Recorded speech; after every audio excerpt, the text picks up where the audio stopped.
हाय दोस्तों, प्यार भरा नमस्कार करता हूं आप सभी लोगों का। मेरे दोस्तों, आप सभी लोगों का मैं दिल से स्वागत करता हूं ज्ञान कहानी यूट्यूब चैनल में। चलिए आज की प्रस्तुति शुरू करते हैं। दोस्तों, एक बार नारद नारायण नारायण का जाप करते हुए यमराज के पास पहुंचते हैं और कहते हैं, धर्मराज, आज मेरे मन में कुछ शंकाएं उत्पन्न हो रही हैं जो मेरे मन को बहुत विचलित कर रही है। इसलिए मैं इन शंकाओं के निवारण के लिए मैं आपके पास आया हूं।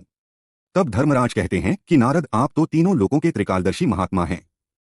भला आपको कैसे कोई शंका आपके मन को विचलित कर सकती? धर्मराज कहते हैं, नारद, यदि आपको शंका उत्पन्न हो रही है तो आप अपनी शंका प्रकट करें।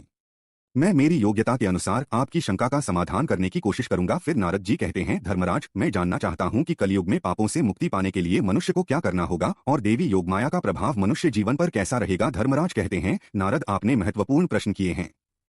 आपके प्रश्न मनुष्य जाति के कल्याण के लिए बहुत ही महत्वपूर्ण है, जो हर एक मनुष्य को जानने चाहिए।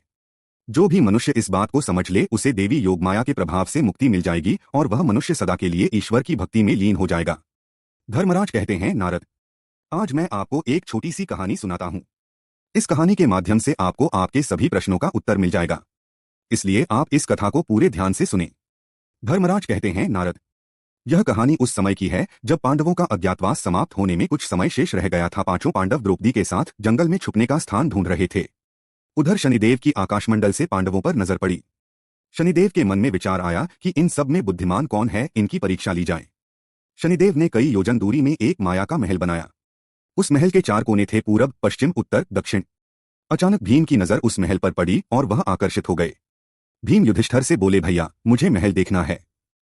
भाई ने कहा, जाओ भी। महल के द्वार पर पहुंचे। वहां शनिदेव दरबान के रूप में खड़े खड़े थे। भीम ने कहा कि मुझे महल देखना है। शनिदेव ने कहा, इस महल की कुछ शर्तें हैं। पहली शर्त यह है कि महल के 4 कोने में से आप एक ही कोना देख सकते हैं। दूसरी, महल में जो देखोगे उसकी सार सहित व्याख्या करनी होगी। अगर व्याख्या नहीं कर सके तो कैद कर लिए जाओगे। भीम ने कहा, मैं स्वीकार करता हूं, ऐसा ही होगा। और वह महल के पूर्व छोर की ओर चले गए। वहां जाकर उन्होंने अद्भुत पशु पक्षी और फूलों फलों से लदे वृक्षों का नजारा देखा। आगे जाकर देखते हैं कि 3 कुएं हैं। अगल बगल में छोटे और बीच में एक बड़ा खुला। बीच वाला बड़े कुएं में पानी का उफान आता है और दोनों छोटे खाली कुओं को पानी से भर देता है। फिर कुछ देर बाद दोनों छोटे कुओं में उफान आता है और बड़े कुएं का पानी आधा ही रह जाता है, पूरा नहीं भरता। इस क्रिया को भीम कई बार देखता है पर समझ नहीं पाता और लौटकर दरबान के पास आता है। दरबान पूछते हैं कि आपने क्या देखा? भीम कहता है, महाशय, मैंने ऐसे पेड़ पौधे, पशु पक्षी देखे जो मैंने पहले कभी नहीं देखे। लेकिन एक बात समझ में नहीं आई, छोटे कुएं पानी से भर जाते हैं, बड़ा क्यों नहीं भर पाता? यह समझ में नहीं आया। दरबान बोला कि आप शर्त के अनुसार बंदी हो गए हैं और भीम को बंदी घर में बैठा दिया गया। थोड़ी देर बाद अर्जुन आया। बोला, मुझे महल देखना है। दरबान ने शर्त बताई और अर्जुन पश्चिम वाले छोर की तरफ चले गए। आगे जाकर अर्जुन क्या देखते हैं कि एक खेत में 2 फसल उग रही हैं। एक तरफ बाजरे की फसल, दूसरी तरफ मक्का की फसल। बाजरे के पौधे से मक्का निकल रही है तथा मक्का के पौधे से बाजरा निकल रहा है। कुछ अजीब लगा, कुछ समझ नहीं आया। वापस द्वार पर आ गए। दरबान ने पूछा कि आपने क्या देखा? अर्जुन बोला, महाशय, सब कुछ देखा पर बाजरा और मक्का की बात समझ में नहीं आई। शनिदेव ने कहा, शर्त के अनुसार आप बंदी हैं। थोड़ी देर बाद नकुल आया। बोला, मुझे भी महल देखना है। फिर वह उत्तर दिशा की ओर गया। वहां उसने देखा कि बहुत सारी सफेद गायें जब उनको भूख लगती है तो अपनी छोटी बच्चियों का दूध पीती है। उसके कुछ समझ नहीं आया और द्वार पर आ गया। शनिदेव बोले कि आपने क्या देखा? नकुल बोला, महाशय, गाय बच्चियों का दूध पीती है। यह समझ में नहीं आया, तब उसे भी बंदी बना लिया। थोड़ी देर बाद सहदेव आया और बोला, मुझे भी महल देखना है, और वह दक्षिण दिशा की तरफ अंतिम कोना देखने के लिए गया। वह क्या देखता है? वहां पर एक सोने की बड़ी शिला एक चांदी के सिक्के पर टिकी हुई डगमग डोले पर गिरी। नहीं छूने पर भी वैसे ही रहती है। उसे समझ नहीं आया। वह वापस द्वार पर आ गया और बोला, सोने की शिला की बात समझ में नहीं आई। तब वह भी बंदी हो गया। चारों भाई बहुत देर से नहीं आए। तब युधिष्ठिर को चिंता हुई। वह भी द्रौपदी सहित महल में गई।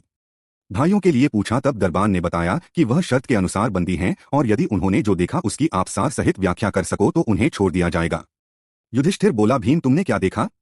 भीम ने कुएं के बारे में बताया तो तब युधिष्ठिर ने कहा कि यह कलयुग में होने वाला है। एक बाप 2 बेटों का पेट तो भर देगा, परंतु 2 बेटे मिलकर एक बाप का पेट नहीं भर पाएंगे। भीम को छोड़ दिया गया। अर्जुन से पूछा, तुमने क्या देखा? उसने फसल के बारे में बताया। युधिष्ठिर ने कहा, यह भी कलयुग में होने वाला है।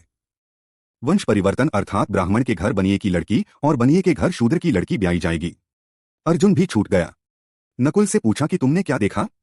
तब उसने गाय का वृतांत बताया। तब युधिष्ठिर ने कहा कि कलयुग में माताएं अपनी बेटियों के घर में पालेगी, बेटी का दाना खाएगी और बेटी सेवा नहीं करेंगी। तब नकुल भी छूट गया। सहदेव से पूछा तुमने क्या देखा? उसने सोने की शिला का वृतांत बताया। तब युधिष्ठिर बोले कि कलयुग में पाप धर्म को दबाता रहेगा, परंतु धर्म फिर भी जिंदा रहेगा, खत्म नहीं होगा। युधिष्ठिर के मुख से ये सभी बातें सुनकर शनिदेव अपने असली रूप में प्रकट होते हैं और कहते हैं, युधिष्ठिर, आप परम ज्ञाता और अति बुद्धिमान हैं। आपने मेरे सारे प्रश्नों के योग्य उत्तर देकर मुझे प्रसन्नचित कर दिया है। धर्मराज कहते हैं, नारद, इस कलयुग में जो भी मनुष्य ईश्वर के नाम का स्मरण करेगा, उसके सारे पाप नष्ट होकर वह परम गति को प्राप्त होगा। दूसरी ओर जो भी मनुष्य इस कलयुग की शापित माया से दूर रहकर स्वयं को ईश्वर के चरणों में अर्पित करेगा, वह सदा के लिए इस मोह माया से दूर रहेगा। दोस्तों, मैं आशा करता हूं कि यह कहानी आपको जरूर पसंद आई होगी। कहानी पसंद आई हो तो हमारी वीडियो को लाइक और सब्सक्राइब जरूर करें। धन्यवाद।